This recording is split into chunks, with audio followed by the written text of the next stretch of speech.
எந்த வளம் இல்லை திருநாட்டில், எதற்கு கையேந்த வேண்டும் வெளிநாட்டில் என வில்லுப்பாட்டு மூலம் விழிப்புணர்வு ஏற்படுத்திய பள்ளி மாணவர்கள். இந்தியா தனது 76வது குடியரசு தினத்தை கொண்டாடும் போது நாம் ஒவ்வொருவரும் பெருமையும் பெருமிதமும் கொள்வதற்கான பல காரணங்கள் இருக்கின்றன. சுதந்திர இந்தியா ஒன்றுபட்ட இந்தியாவாக இருக்குமா என்கிற ஐயப்பாட்டை எழுப்பியவர்கள் இங்கு ஏராளம். பல பெருமைகள் வாய்ந்த இந்திய நாட்டை பற்றி பள்ளி மாணவர்கள் வில்லுப்பாட்டு மூலம் விழிப்புணர்வு ஏற்படுத்தினார்கள். நம்முடைய தமிழர்கள் காலங்காலமாக ஈர்த்தி அணுகுபவர்கள். நாமும் தமிழர் தானே, நாமும் வணங்குவோம். பகவனே பகலவனே அழகு நல கதிரவனே, அழகு நல கதிரவனே, அழகு நல கதிரவன். வில்லிசையாலும் புகழை பாடிட, ஆமாம் பாடிட, ஆமாம் பாடிட.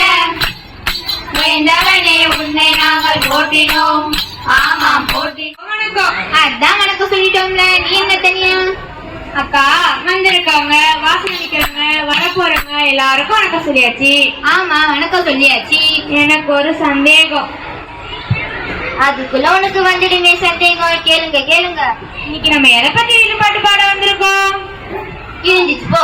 என்ன தலைப்பினே தெரியாம ஆளுக்குன கையில தூக்கிட்டு வந்துட்டீங்களோ? ஒரு அவசரத்துல தலைப்பு மறந்துட்டேன். நீ தலைப்பு பாத்தியா? குடியரசு தினத்தை பத்தி தான் இன்னைக்கு வில்லுப்பாட்டு பாட வந்திருக்கோம். அம்மா, குடியரசு தினம்னா என்ன? குடியரசு தினம்னா நான் சொல்றேன், நல்லா காது கொடுத்து கேளுங்க. டாக்டர் அம்பேத்கர் தலைமையில் அமைக்கப்பட்ட குழுவானது இந்திய அரசியலமைப்பு சட்டத்தை உருவாக்கியது. இந்திய அரசியலமைப்பு சட்டம் உருவாக்குவதற்கு 11 மாதங்கள் 2 வருடம் 18 நாட்கள் எடுத்துக்கொள்ளப்பட்டது. இந்திய குடியரசு தினம் அமலுக்கு வந்த நாள் 1950 ஜனவரி 26ஆம் தேதி தான் இந்திய குடியரசு தினம் அமலுக்கு வந்தது. அதைதான் நாம் இன்று கொண்டாடுகிறோம். ஓ அப்படியா? குடியரசு தினம் யாரு குடியேற்றுவா? இது தெரியாம எதுக்குமா நீங்க வில்லுப்பாட்டுக்கு வந்திருக்க? குடியரசு தினத்துக்கு குடியரசுத் தலைவர் தானே கொடியேற்றுவாங்க. அப்போ பிரதமர் கொடியேற்ற மாட்டாரா? சுதந்திர தினத்துக்கு தானே பிரதமர் கொடியேற்றுவாங்க. குடியரசு தினத்தன்னைக்கு குடியரசுத் தலைவர் தான் ஏற்றி ஆகணும். அதுவும் சரிதான். பாட்டு ஒண்ணு பாடிடுவோமா? பாடிட்டா போச்சு. வண்ணம் பல வண்ணம் நம்மில் நம் ஒன்றலோ, வானம் ஒன்றல்லோ, வேகம் ஒன்றல்லோ, வேகம் பலவாகும் நம் ரத்தம் ஒன்றல்லோ, பாஷைகள் பலவன்றோ, தேசம் ஒன்றல்லோ. பூக்கள் கொண்டு வந்தார் இது புண்ணிய தேசமடா, வான்கள் கொண்டு வந்தார் தலைவாங்கியும் தேசமடா.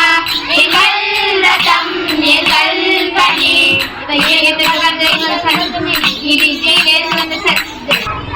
ஜெய் ஹிந்த் ஜெய் ஹிந்த் ஜெய் ஹிந்த் ஜெய் ஹிந்த். வண்ண வண்ண சொல்றீங்களே, அது என்ன வண்ணம்? இது தெரியாதாமா உனக்கு? நம் தேசிய கொடியில 3 வண்ணம் இருக்கு. அதுதான் ஆரஞ்சு, வெள்ளை, பச்சை. இந்த 3 வண்ணத்தை தான் வண்ணம் வண்ணம் வண்ணம்னு சொல்றோம். அந்த வண்ணம் தெரியுங்க, அதோட அர்த்தத்தை சொல்லுங்க. சொல்றேன், நல்லா கேளுங்க. தியாகத்தை குறிப்பதுதான் ஆரஞ்சு நிறம், சமாதானத்தை குறிப்பதுதான் வெள்ளை நிறம், நம் இந்தியாவின் வளத்தை குறிப்பதுதான் பச்சை நிறம். அப்ப தேசிய கொடியில வட்டமா இருக்கு, அது என்ன? இது தெரியாதப்பா உனக்கு? அது ஒண்ணும் வட்டம் கிடையாது, அதுக்குன்னு ஒரு பேர் இருக்கு. அது பேர் தான் அசோக சக்கரம்னு சொல்லுவாங்க. அதுல கோடு கூட இருக்கு. அது ஒண்ணு கோடி இல்லப்பா, 24 ஆரங்கள். அது ஒவ்வொன்றுக்கும் ஒவ்வொரு அர்த்தம் இருக்கு. அர்த்தம் சொல்லுங்க. அன்பு, பொறுமை, நிதானம், விசுவாசம் என்று நிறைய இருக்கு. அது ஃபுல்லா சொல்லணும்னா இந்த நாள் முழுவதும் நம்ம கிடைக்கணும். அதுவும் சரிதான். இத பத்தி ஒரு பாட்டு பாடுவோமா? நம்ம கொடி பறக்கிற காலம் வந்தாச்சு வந்தாச்சு, ஜெயிக்கிற நேரம் வந்தாச்சு வந்தாச்சு, கொடி பறக்கிற காலம் வந்தாச்சு வந்தாச்சு. குடியரசு தினத்தன்னைக்கு எங்கெங்கெல்லாம் கொடியேற்றுவாங்க?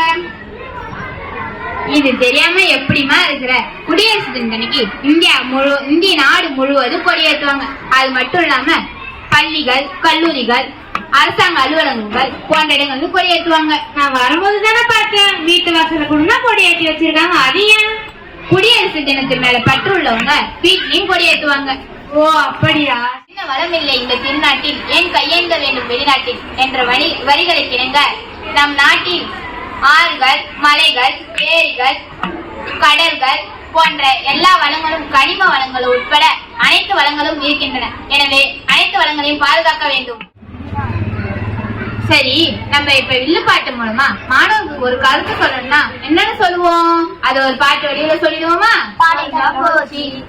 அச்சமில்லை அச்சமில்லை அச்சம் என்பதில்லையே, உச்சி மீது வானிருந்து வீடுகின்ற போதிலும் அச்சமில்லை அச்சமில்லை அச்சம் என்பதில்லையே, இச்சகத்தினோடு எல்லாம் எடுத்து வந்த போதிலும் அச்சமில்லை அச்சமில்லை அச்சம் என்பதில்லை. ஆரம்பிக்கும் ஒரு வணக்கத்தை சொன்னா முடிக்கும் போது ஒரு நன்றி சொல்லுவோமா? சொல்லிட்டா போச்சு.